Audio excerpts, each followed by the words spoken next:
Best varicose veins చికిత్సనే పొందండి. నొప్పి లేని చికిత్స కోసం సంప్రదించండి ఎబిస్ హాస్పిటల్. ఈ సంవత్సరం అంటే 2026లో వస్తున్నటువంటి మొట్టమొదటి గ్రహణం చంద్రగ్రహణం. అది ఈ సంవత్సరం మార్చి 3వ తారీఖున మనకు రాబోతోంది. జనరల్గా ఏంటంటే ఈ గ్రహణాలు చంద్రగ్రహణం కావచ్చు, సూర్యగ్రహణం కావచ్చు, ఇవి వచ్చినప్పుడు కొన్ని రాసుల మీద ప్రభావం చూపిస్తాయి.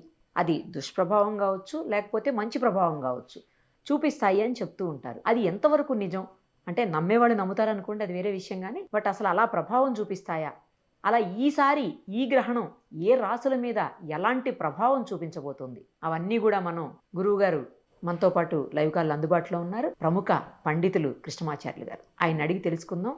అలాగే ఈ గ్రహణం చాలా ప్రత్యేకం అంటున్నారు, ఎందుకు ప్రత్యేకమో కూడా గురువుగారిని అడుగుదాం. గురుగారు నమస్తే అండి. జై వీరబ్రహ్మజీ గోవింద పంపజీ. స్వామి, ఎవరికి ప్రాబ్లం ఉంది అంటే కొన్ని రాసులకి ప్రతిసారి కూడా సూర్యగ్రహణం చంద్రగ్రహణాలు వస్తుంటాయి పోతుంటాయి. ఇవి నార్మల్ గా సైన్స్ ప్రకారం అయితే ఎవరు ఏం పట్టించుకోరు. కాకపోతే మన దగ్గర ఏంటంటే ఈ నమ్మకాలు, వాస్తులు, దేవుళ్ళు ఇవన్నీ కూడా ఎవరి ఇష్టం వాళ్ళదే కదా స్వామి. నమ్మేవాళ్ళు నమ్ముతారు, నమ్మని వాళ్ళు నమ్మరు. ఆస్తికులు నాస్తికులు ఇద్దరు ఉంటారు కదా. సో అలా ఎవరికి ఏ రాశి వారికి ఇబ్బందులు ఉన్నాయి, ఎలాంటి ఇబ్బందులు ఉన్నాయి, వాటిని తొలగించుకోవడానికి ఏం చెయ్యాలి చెప్పండి. ముందుగా గ్రహణానికి సంబంధించినటువంటి ప్రభావం ఏ రాశి మీద ఉంది అనేటువంటి విషయం కంటే కూడా ఒక ముఖ్యమైనటువంటి అంశాన్ని ఇక్కడ మనం పరిశీలించాల్సినటువంటి అంశం ఏమిటి గ్రహణం అంటే, విశ్వంలో ఉన్నటువంటి విశ్వ చైతన్య శక్తి 100% ఉంటే ఈ గ్రహణ సమయంలో కేవలం 20% నుంచి 30% వరకు కూడా ఈ విశ్వ చైతన్య శక్తి తగ్గిపోవటం, దీంట్లో వాతావరణంలో జరిగేటువంటి రకరకాలైనటువంటి మార్పులు, దీని యొక్క ప్రభావం 84 లక్షల చరాచర జీవకోటిలో ప్రత్యేకించి మానవుల మీద, గర్భస్థ శిశువును మోస్తున్నటువంటి స్త్రీల మీద ఉంటుంది అన్నటువంటిది శాస్త్రం.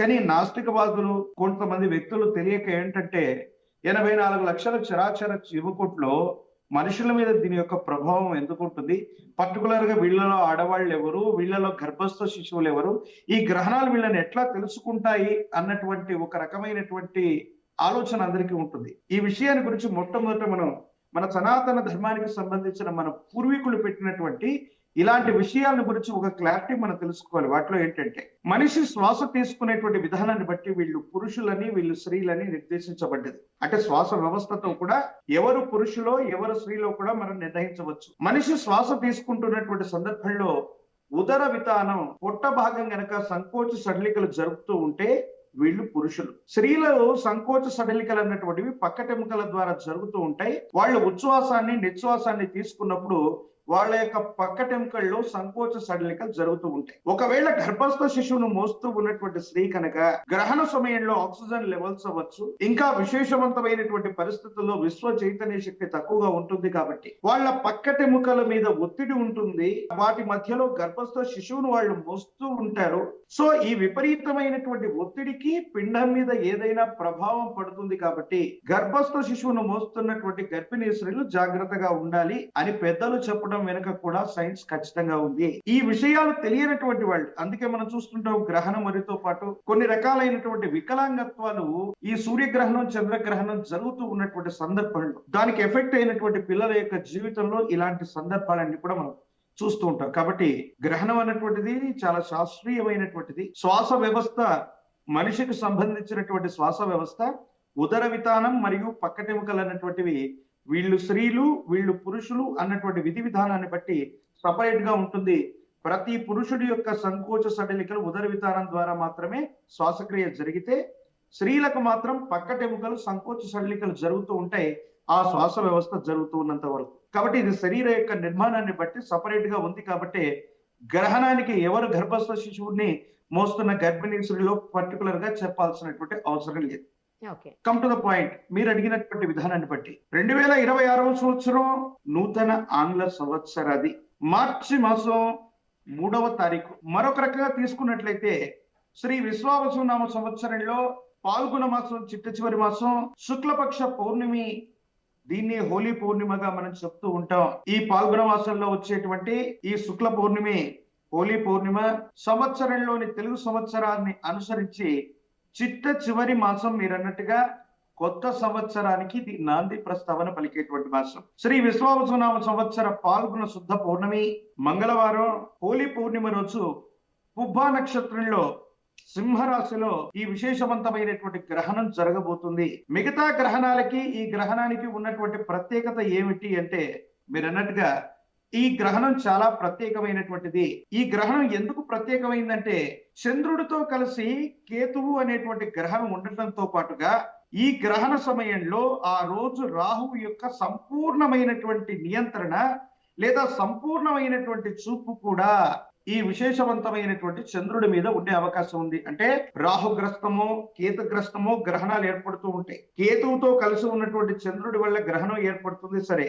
అలాగే రాహువు యొక్క సంపూర్ణమైనటువంటి దృష్టి కూడా చంద్రుడి మీద ఎక్కువసేపు ఉంటుంది.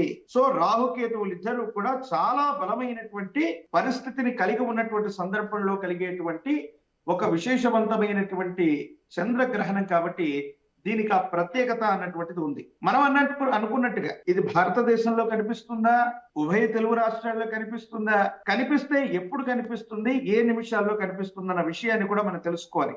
ప్రధానంగా 26వ తారీఖు మార్చి 3 మంగళవారం మధ్యాహ్న సమయంలో ఈ గ్రహణం ప్రారంభమవుతుంది. భారత కాలమాన ప్రకారంగా 3:20 ప్రారంభమై 6:47 ఈ గ్రహణం అన్నటువంటిది ముగించుకునే అవకాశం ఉంది. సో ఈ లోపు భారతదేశంలో ఎంతసేపు కనిపిస్తుందంటే, ఇది ప్రపంచంలోని చాలా దేశాల్లో మొట్టమొదట ఆసియా మొత్తంలో చాలా దేశాల్లో కనిపిస్తుంది. ఆస్ట్రేలియా, ఉత్తర అమెరికా, దక్షిణ అమెరికా, ఇరాన్, ఇరాక్ లాంటి దేశాల్లో కనిపించడంతో పాటుగా భారతదేశంలో 6:26 సాయంకాలం నుండి 6:46 పాటు, అంటే సుమారు 20 నిమిషాల పాటు మాత్రమే ఈ గ్రహణం సుస్పష్టంగా కనిపించేటువంటి అవకాశం ఉంది భారతదేశంలో. అది కూడా భారతదేశానికి సంబంధించినటువంటి పశ్చిమ బెంగాల్, నాగాలాండ్, మిజోరం, అస్సాం, మణిపూర్, అరుణాచల్ ప్రదేశ్ వంటి ఈ ప్రత్యేకమైనటువంటి రాష్ట్రాలు లేక ప్రాంతాల్లో ఈ గ్రహణం అన్నటువంటిది సుస్పష్టంగా మనం వీక్షించేటువంటి అవకాశం ఉంటుంది. మిగతా ప్రాంతంలో దీని యొక్క స్పష్టత అన్నటువంటిది కాస్త తగ్గవచ్చు, సరిగ్గా చూడలేం. భారతదేశంలో కేవలం 20 నిమిషాల పాటు మాత్రమే ఈ గ్రహణం అన్నటువంటిది మనం చూసేటువంటి అవకాశం ఉంది ఈ ప్రాంతాల్లో. ప్రత్యేకించి మనం అనుకున్నాం దీని యొక్క ప్రభావం ఏ రాశుల మీద ఉంది, ఎవరికి మంచి జరగబోతుంది, ఎవరికి చెడు జరుగుతుంది అన్నటువంటి విషయాన్ని. శ్రీ విశ్వావసునామ సంవత్సర పాల్గొన శుద్ధ పౌర్ణమి మంగళవారం పుబ్బా నక్షత్రం సింహరాశిలో ఈ గ్రహణం అన్నటువంటిది ఏర్పడుతుంది. మళ్ళీ చెప్పాం, చంద్రుడితో కలిసినటువంటి కేతువుతో సహా రాహువు సంపూర్ణమైనటువంటి దృష్టి చంద్రుడి మీద ఉన్నటువంటి ఒక ప్రత్యేకమైనటువంటి గ్రహణం. అంటే ఈ రాహుకేతువులు ఇద్దరు ఈ గ్రహణ సమయంలో అత్యంత బలంగా ఉన్నారు. సామాన్యమైనటువంటి గ్రహణంతో పోలిస్తే ఇది 4 రెట్లుగా మనం అర్థం చేసుకోవాలి. ఒకేసారి 2-3 గ్రహణాలు వస్తే ఎంత శక్తివంతంగా ఉంటాయో, అది మంచి అయినా చెడైనా అంత వీక్షణమైనటువంటి శక్తిగా ఉన్నట్టుగా దీన్ని మనం అర్థం చేసుకోవాలి. కాబట్టి పుబ్బా నక్షత్రం సింహరాశి జాతకులు ఈ గ్రహణాన్ని చూడకూడదు. సింహరాశి మీద ఈ గ్రహణం యొక్క ప్రభావం చాలా ఎక్కువగా ఉండేటువంటి అవకాశం ఉంది. రాహుకేతువుల యొక్క ప్రభావం కూడా అత్యంత ఎక్కువగా ఉండేటువంటి అవకాశం ఉంది.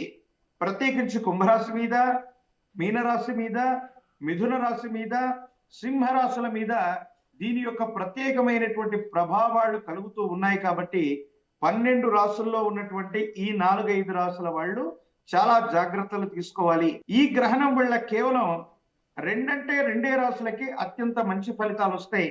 వాటిలో మొట్టమొదటిది తులారాశి, రెండవది కుంభరాశి. తులారాశికి కుంభరాశికి అత్యంత అనుకూలవంతమైనటువంటి ఫలితాలు వచ్చేటువంటి అవకాశం ఉంది. సింహరాశి మీద ప్రభావం ఎక్కువగా ఉండేటువంటి పరిస్థితి గోచరిస్తుంది. మీనరాశి, మిథున రాశి జాతకులు కూడా ఈ గ్రహణం పట్ల జాగ్రత్తగా ఉండాలి. తక్కినటువంటి రాశులన్నిటికీ కూడా మధ్యస్థమైనటువంటి ఫలితం ఉంది. కాబట్టి ఈ రాశి జాతకులకి అదృష్టం. ఇలాంటి రాశి జాతకులు కొన్ని జాగ్రత్తలు తీసుకోవటం వల్ల సానుకూలవంతమైనటువంటి ఫలితం వచ్చేటువంటి అవకాశం ఉంది. గ్రహణం పట్టు విడిచినటువంటి తర్వాత, గ్రహణ సమయం తర్వాత మనం ఏదైనా అనుకూలవంతమైనటువంటి పరిస్థితుల్లో పరిహారం చేసుకోవాలనుకున్నట్టయితే, విశేషవంతమైనటువంటి పరిస్థితుల్లో మీ సమీపమైనటువంటి ప్రాంగణాల్లో ఎక్కడైనా సరే గోశాలలు గనక ఉన్నట్టయితే గోవులకు ఏదైనా ఆహారాన్ని అందించేటువంటి ప్రయత్నం చేయండి. ఉలవలు, మినువులు మరియు విశేషవంతమైనటువంటి చంద్రుడు ధాన్యమైనటువంటి బియ్యాన్ని గనక కనీసం 1.25 కిలో ప్రమాణం ఉన్నటువంటి ఉలవలు, మినుములు, బియ్యం, ఈ 3 ధాన్యాలను గనక మనం దానం చేయటం వల్ల, వీటిని ఏ విధంగానైనా సరే గోశాలలో అందించటం వల్ల, గోవులకి ఆహారాన్ని అందించటం వల్ల ఈ గ్రహణ సంబంధమైనటువంటి పరిస్థితుల్లో ఏర్పడుతున్నటువంటి ఇబ్బందుల నుండి మనం బయటపడేటువంటి అవకాశం ఉంది. ఓకే. పుబ్బా నక్షత్రం పర్టికులర్ గా సింహరాశిలో జన్మించినటువంటి జాతకులు కానీ, పుబ్బా నక్షత్రం సింహరాశి జాతకులు కానీ ఈ సంవత్సరం తప్పనిసరిగా వీలైనంత త్వరగా విశేషవంతమైనటువంటి పరిస్థితుల్లో జ్ఞాన ప్రసూనాంబ సమేత శ్రీకాళహస్తీశ్వర స్వాముల వారి యొక్క దర్శనం అనివార్యం. ఈ దర్శనాన్ని చేసుకోవటం వల్ల చాలా అనుకూలవంతమైనటువంటి ఫలితాన్ని మనం పొందుతాం. దుర్యోగాలు తొలగిపోయేటువంటి అవకాశం కలుగుతుంది. ఓకే. అయితే మిగతా రాశుల వాళ్ళకేమి అంటే మేజర్ ప్రాబ్లమ్ సింహరాశి వాళ్ళకే అంతేనా స్వామి? సింహరాశి వాళ్ళకి మేజర్ గా ప్రాబ్లం ఉంటుంది. ఓకే. మిథున రాశి, మీన రాశి వాళ్ళకు కూడా కొన్ని ఇబ్బందులు కలగవచ్చు. తులారాశి, కుంభరాశి వారికి అత్యంత అదృష్టకరమైనటువంటి సంఘటనలు జరిగే అవకాశం ఉంది. మిగతా రాశుల వారికి మధ్యస్థమైనటువంటి ఫలితాలు ఉన్నాయి. రైట్ గురువు గారు, చాలా మంచి విషయాలు చెప్పారు. ఇవన్నీ జాగ్రత్తలు తీసుకుంటే, ఎందుకంటే 20th కి పండగ ఉంది కదా సంవత్సరాది, అక్కడి నుంచి అవును. కొత్తగా మొదలవుతుంది. ప్రతి రాశి కూడా కొత్తగా మనం తెలుగు క్యాలెండర్ని ఫాలో అవుతే అక్కడి నుంచే తీసుకుంటాం యూజువల్ గా. ఈ గ్రహణం యొక్క ప్రభావం మీరన్నట్టుగా రాబోయేటువంటి కొత్త సంవత్సరంలో నాంది ప్రస్తావనగా 12 రాసుల మీద తప్పనిసరిగా ప్రభావాన్ని చూపెడుతుంది.